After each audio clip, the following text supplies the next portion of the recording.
ये है नज़ाकत अहमद शाह।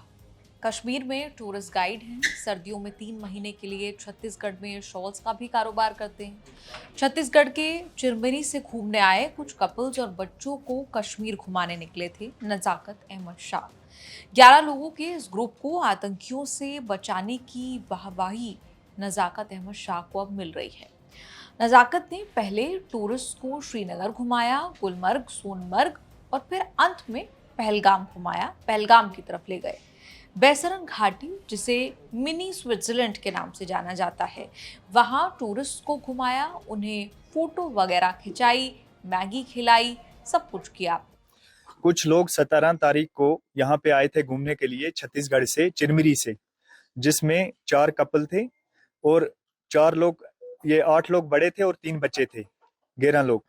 तो हम 2 इनोवा लेके गए थे, उनको जम्मू से रिसीव किया और यहाँ कश्मीर लाए। श्रीनगर में घुमाया, गुलमर्ग में घुमाया, सोनमर्ग में घुमाया और लास्ट में हमने पहलगाम इसलिए रखा था क्योंकि पहलगाम उनको हमारे घर में लाना था और मेहमान नवाजी करनी थी, क्योंकि कश्मीरियों का पार्ट है मेहमान नवाजी। जो मेहमान नवाजी यहाँ पे कश्मीर में बहुत पहले से चल रही है।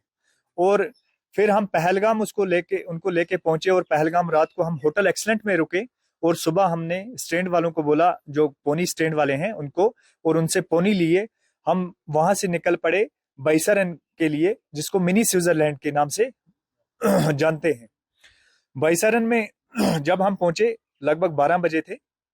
फिर हम अंदर गए ग्राउंड में, उन्होंने वहां पे मैगीज वगैरह भी खाई, घूमे, तब तक फोटोग्राफी हो रहा था।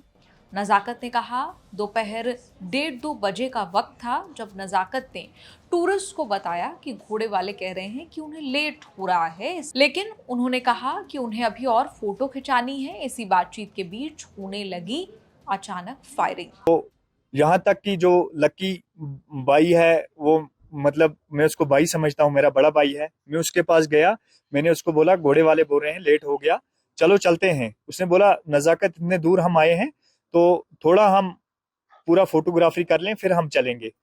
तो तब तक उसी दौरान हम बात ही कर रहे थे, उसी दौरान 1-2 फायर हुए। तो उसने मुझे पूछा, लकी ने बोला ये क्या आवाज आ रही है, मुझे समझ नहीं आया। मैंने बोला पता नहीं पटाखे फूट रहे हैं क्या है, मैंने उसको बोला ये पटाखे बच्चे फोड़ रहे होंगे। तो उसी दौरान फायरिंग और बढ़ी, फायरिंग और होने लगी। तो फायरिंग जब होने लगी तो फिर उसने फिर पूछा, मैंने बोला भैया मुझे नहीं पता है ये क्या हो रहा है। तो इतने में 1-2 हजार से ज्यादा भी टूरिस्ट हो सकते हैं उसमें, मिनी स्विट्जरलैंड में, बैसरन में। चारों तरफ हलचल होने लगी, लोग जमीन पर लेट गए, 2 बच्चों को लेकर नज़ाकत भी नीचे लेट गए। फायरिंग उनकी तरफ बढ़ने लगी तो नज़ाकत ने समझदारी दिखाई। फायरिंग की आवाज़ उनके जितना नज़दीक आ रही थी, नज़ाकत उतनी ही तेज़ी से बच्चों को लेकर भागने लगे। हलचल मच गई और सब लोग नीचे जमीन पे लेट गए। और उसी दौरान लकी का बेटा लेके मैं भी नीचे लेट गया और टीटू की बेटी लेके, 2 बच्चों को लेके मैं भी नीचे लेट गया। और जब फायरिंग बढ़ते बढ़ते जिप लाइन की तरफ बढ़ी तो मैंने पीछे से एक जाली नेट कटा हुआ था और वहीं से मैं लकी को लेके, उसकी बेटी को लेके, ये टीटू की बेटी को, लकी के बेटे को लेके मैं वहां से और अपने जो बाकी साथी थे उनको लेके वहां से निकल गया। और भागते भागते मैं पहलगाम पहुंच गया। पहलगाम में उनको इनोवा में बिठाया और होटल लेके गया, जिसमें उनके 2 साथी पीछे थे। उनको ये टीटू की वाइफ, उसको भी जाके फिर मैंने लाया। और शुक्र है अल्लाह का, सही सलामत जो हमारे गेस्ट थे 11 के 11 सही सलामत मैंने पहलगाम तक पहुंचाए। अब श्रीनगर आज सुबह में उनको छोड़ के वापस आया एयरपोर्ट से। ये हमें बताइए कितना डर का माहौल था जिस टाइम फायरिंग हुई? जी, डर का माहौल बहुत था, मौत सामने थी। मैंने भी अपना मोबाइल निकाला, मेरी 2 बेटियां हैं, मैंने बोला मैं लास्ट मंजर में अपनी बेटियों से बात करूं। तो बदकिस्मती से मेरे फोन में नेटवर्क नहीं था और मैं मतलब उस टाइम यही था कि हर किसी को यही था। वो लकी ने भी बोला मेरे भैया मेरे बच्चे को बचाओ। तो सबके वहां पे चीख पुकार था और सबके वहां पे जितने भी लोग थे सब में डर माहौल बना हुआ था। जब फायरिंग शुरू हुई तो घबराए नहीं, उन्होंने उसे समझदारी दिखाई उस दौरान, और समझदारी से काम लेते हुए सभी को सुरक्षित जगह पर पहुंचा दिया। नज़ाकत पहलगाम के ही रहने वाले हैं, उन्हीं की मदद से ये सभी परिवार कश्मीर घूमने पहुंचे थे। नजाकत की समझदारी से करीब 11 लोगों की जानें बच गई। चश्मदीदों के मुताबिक अगर नजाकत अली वहां ना होते तो मरने वालों की संख्या और ज्यादा हो सकती थी।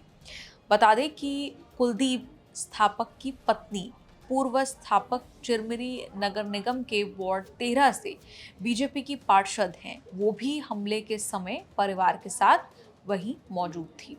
कुलदीप के मामा राकेश परासर ने बताया कि परिवार में 3 बच्चे भी थे, लेकिन नजाकत अली ने सभी को लॉज तक सेफ सुरक्षित पहुंचा दिया। इसके बाद सेना के वाहनों की मदद से उन्हें सुरक्षित बाहर निकाला गया। वहीं इस पर छत्तीसगढ़ भारतीय जनता युवा मोर्चा के प्रदेश विशेष अरविंद एस अग्रवाल ने अपने फेसबुक से एक पोस्ट शेयर करते हुए नजाकत अली की मदद की तारीफ की। उनके पोस्ट में उन्होंने लिखा, आपने अपनी जान दांव में लगाकर हमारी जान बचाई। हम नजाकत भाई का एहसान कभी नहीं चुका पाएंगे।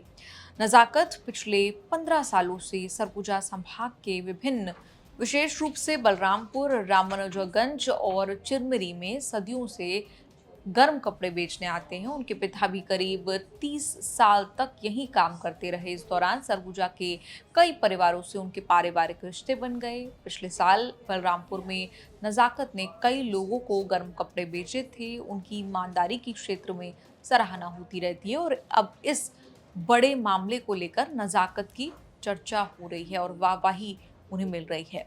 आपका इस पूरी रिपोर्ट पर क्या कुछ कहना है? कमेंट्स में लिखकर अपनी राय जरूर दें और देखते रहिए न्यूज़ तक।